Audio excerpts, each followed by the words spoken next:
سجل، ورد، یعبود، یعصوب، مرتجز، مرتجل، فراس، لزاز، سقب، صبحہ، یہ میرے نبی کے گھوڑوں کے نام ہیں۔ یہ تبلیغ والوں نے تو یاد کرائے، اور کس نے کرائے؟ اسی راستے میں پھر کے تو آئے۔ اور میں تو اللہ کے نبی کا نسب، کتنی کتابوں کو میں نے کھنگالا، اسے جمع کیا، اسے اکٹھا کیا، اسے گھنٹوں بیٹھ کے دیکھا، سینے میں اتارا۔ کیوں اتارا؟ میرا ایک ذمہ دار گھر سے تعلق ہے، ہم روایتی ذمہ دار ہیں، لوکل جن کو آپ لوگ جانگلی کہتے ہیں، اسی جانگلی ہیں، جانگلی ہماری ایک روایت ہے۔ ہمارے باپ دادا کے مراسی ہوتے تھے، میرے بچپن تک تو آتے، اب بھی آتے۔ وہ کیا کرتے تھے؟ وہ آ کر ڈیرے میں بیٹھ جاتے اور ہمارے باپ دادا پردادا پیچھے کوئی 7 8 10 پشتوں کے نام ان کو یاد ہوتے تھے۔ پھر ہر ایک کو کہتے فلانے دیا سرداریاں ایو جیاں، فلانے دیا سرداریاں ایو جیاں، فلانے دے ڈیرے قائم سرداریاں قائم۔ بس یہ ایک کام کرتے تھے اور اپنی بوری گندم کی بھر کے لے جاتے تھے، اور ساتھ اپنا آٹا بھی لے گئے، دال بھی لے گئے، چاول بھی لے گئے۔ ہماری جو فصل آئی پہلا حصہ میراثی کا، اور کام کا ہے کچھ بھی نہیں، صرف ہماری وہ جس ہماری زبان کہتے ہیں کسی کی نسل پڑھنا اور اس کی تعریف کرنا۔ اب بھی ان کے بقایا جات کبھی کبھی آ جاتے ہیں، جب انہیں پتہ چلے نا کہ میں گاؤں میں ہوں، وہ آ جاتے ہیں۔ جو ہی وہ ڈیرے میں آئیں گے نا، گیٹ سے داخل ہوتے ہی ان سب کے انداز یہ ہوتے ہیں، ہاتھ یہاں چڑھ جاتے ہیں۔ میاں طارق جمیل دے ڈیرے قائم، میاں اللہ بخش دے ڈیرے قائم، میاں نیت علی دے ڈیرے قائم، میاں گانے دے ڈیرے قائم۔ وہ آگے مجھے کوئی نہیں آتا، ان کو آتا ہے، ان کو یاد ہے، آگے بھی یاد ہے، مجھے آگے یاد کوئی نہیں۔ اب وہ یہ بتاؤ کبھی کسی کا ڈیرا سلامت رہا؟ کبھی کسی کے ڈیرے قائم رہے؟ یہ کتنا بڑا جھوٹ ہے، کتنا بڑا جھوٹ ہے۔ کبھی کسی کا در سلامت نہیں رہ سکتا۔ راوی کے کنارے ایک ٹوٹا سا مکان ہے، دن کو بھی جہاں شب کی سیاہی کا سامان ہے، کہتے ہیں یہ آرام گاہ نور جہاں ہے۔ جاؤ دیکھو شیش محل ویران پڑا ہے جو نور جہان سے آباد تھا۔ عشق حسن و عشق کی لازوال داستانیں اس کے در و دیوار پر لکھی ہوئی ہیں، مٹ گئی۔ ماضی نے مٹا دیا، وقت کے بے رحم خنجر نے اسے زیر و زبر کر دیا۔ کوئی ہے سلامت رہنے والا؟ کسی کا گھر سلامت رہا، کسی کے ڈیرے سلامت رہے، لیکن آدمی بڑا کمزور ہے، اپنی تعریف سن کے خوش ہو جاتا ہے۔ وہ آتے کہتے ہیں ڈیرے سلامت، حالانکہ مجھے پتا ہے میرا باپ بھی مر گیا، میرا دادا بھی، میرا پردادا بھی، اور میں بھی مر جاؤں گا، اور ڈیرے اجڑ جائیں گے۔ پھر بھی جھوٹی تعریف سن کر دل خوش ہو جاتا ہے۔ وہ ان کو جو جی میں آئے، جو مانگے میں دے دیتا ہوں۔ دانے شاہ جن لے لو، آج میاں رتا نوٹ دے، رتا 100 روپے رتا نوٹ دے، لے لو بھائی۔ وہ 1 آ جائے، 10 آ جائیں، 100 روپے سے کم کوئی نہیں لیتا۔ اے اللہ بھائی کوئی کام نہیں، صرف آ کے تعریف کرتے ہیں۔ میرے بھائیو، مجھے یہ خیال آیا کہ میں اللہ کے نبی کا میراثی بن جاؤں، کوئی پتہ تو ہے نہیں، عمل تو کوئی ہے نہیں جس پہ کوئی قبولیت کے دعوے ہوں۔ اللہ کے نبی کے میراث بن جاؤ، اس کے میراثی بن جاؤ، اس کی جس پڑھو۔ ہم گندے چھوٹے سے ذمہ دار ہو کر آج تک اپنے میراثیوں کی رعایت کر رہے ہیں۔ اللہ کا رسول تو بہت بڑی ہستی ہے، شاید وہ کہہ دے یہ میرا میراثی ہے، یا اللہ اس کو بس تو جانے ہی دے۔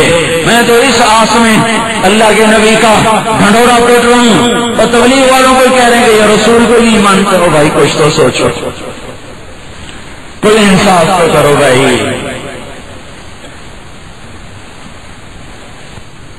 نہیں کرنی، اس کو عید کے بعد نکلے، 4 مہینے کے لیے نکلے، کھلنے کے لیے نکلے، سال کے لیے نکلے۔ یہ دیکھو مکہ مکرمہ کے معزز مہین اللہ کے راستے میں ہمارے پاس آئے ہیں۔ یہ کیا تبلیغ کی طاقت ہے، اس نے مکے والوں کو یہاں پہنچا دیا۔ یہ کیا تبلیغ کی طاقت ہے، پوری دنیا کے انسانوں کو اللہ نے کھینچ کے یہاں پہنچا دیا۔ بولے آپ بھی ارادے کر لے، توبہ تو سارے کرتے نا بھائی، کچی توبہ نہ کرتے۔ آپ کو چلو 4 مہینے کا نام بھی دے دو، پھر دعا کر دیتے ہیں۔ 6 تعلیم کا اجتماع ہو رہا ہے، ہر سال ہوتا ہے، اس سے لوگ اللہ کی راہ میں نکلتے ہیں، ہزاروں لاکھوں کی تعداد میں نکلتے ہیں، ساری دنیا سے سارے مسلمانوں کی نمائندگی ہوتی ہے۔ پھر آج بھائی بھی تشریف لائیں، اس میں شرکت فرمائیں۔ وہ ایک ماحول ہوتا ہے جس سے طبیعتوں میں تازگی پیدا ہوتی ہے، اور اللہ تعالیٰ کی طرف رجوع بھی بڑھتا ہے، اور اللہ کے فضل و کرم سے ہر سال اتنے بڑے مسلمانوں کا جمع ہونا، سجدہ میں پڑھنا، اللہ سے مانگنا جو اللہ کی رحمت کو قریب کرتا ہے، غضب کو دور کرتا ہے، تو بھائی اپنی اپنی مسجدوں سے سارے بھائی جماعتیں بنا کر تشریف لیں، ٹھیک ہے نا بھائی؟ دیکھو بھائی جاتا ہوا رمضان ہے، ابھی ہم نے توبہ کی، کر لینا سب نے، میں بار بار کہا دیکھو بھائی ڈرنا نہیں، ابھی شیطان کو قید ہے، آ جائے گا 3 دن کے بعد 4 دن کے بعد، پھر وہ آپ کو کہے گا پاگل یہ تو نے کیا کیا، اتنی جلدی تھوڑی توبہ کرنے کی، 4 دن بعد کر لیتے ہیں، تو آپ کو کان میں بڑے بڑے مشورے دے گا، سننا نہیں اس کی نہ سننا، جھٹک دینا اس کو۔ ایک جادوگر آیا تھا رائمن میں 1984 میں، بڑا زبردست عجیب اس کے پاس کمالات تھے، تو وہ مجھ سے کہنے لگا کہ آج میرا شیطان میرے پاس آیا تھا اور رو رہا تھا، کہہ رہا تھا ڈاکٹر واقعی عبد القادر نام تھا اس کا، تو نے 30 برس کی دوستی کو توڑ دی، 5 منٹ میں تم سے غافل ہوا، تمہیں تبلیغ والے کھینچ کے لے گئے۔ تو میں نے اس سے کہا 30 سال جھوٹ بولا ہے، اب کچھ سچ پہ بھی چلنے دو مجھے۔ تو آگے میرا شیطان کہنے لگا بات تو پوری سچی ہے، سچ میں ہی نجات ہے، لیکن جلدی کیا ہے، کچھ دن بعد توبہ کر لیں گے۔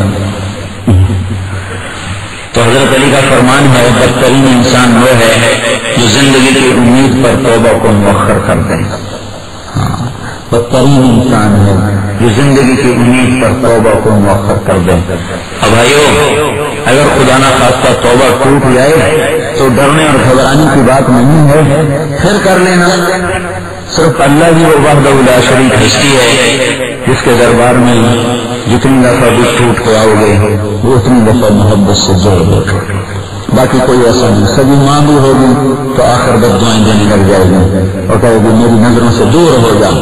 انسان میں جذبات ہیں، ٹھوس پہنچتی، اللہ پاک کو بے عیب ذات ہے، تو ساری زندگی گناہوں میں گزار دی، زمین آسمان گناہوں سے بھر دیے، ایک دفعہ اللہ کو کہہ دیا یا اللہ معاف کر دے، تو اللہ تعالیٰ کہتا ہے جاؤ میں نے معاف کر دیا۔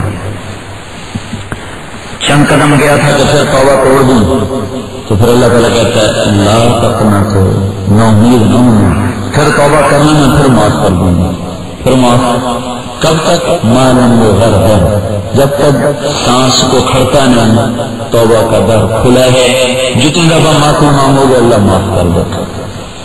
تو اس لیے میرے بھائیو بغیر توبہ کے کبھی نہیں رہنا چاہیے، اپنی زندگیوں میں اللہ اور اس کے رسول کی شریعت کو زندہ کرو، اپنے گھروں میں حضور والی معاشرت، عورتوں میں پردہ ہو، حیا ہو، مرد عورت کا بے ہنگم آپس میں اختلاف، یہ ہلاکت ہے، ہلاکت ہے، بہت بڑی ہلاکت ہے۔ ساری فحاشی اور بربادی کے دروازے کھل جاتے ہیں جب مرد و عورتوں کا آپس میں آزادانہ اختلاف ہوتا ہے۔ نظریں آج کل بے بات نہیں، حیا نہیں ہے، اور اوپر سے کیبل ہے، ڈش ہے، اور اوپر سے گندی فلمیں ہیں جنہوں نے ہمیں تباہ و برباد کر کے رکھ دیا، 2 ٹکے کا نہ چھوڑا ہمیں اللہ کی نظروں میں۔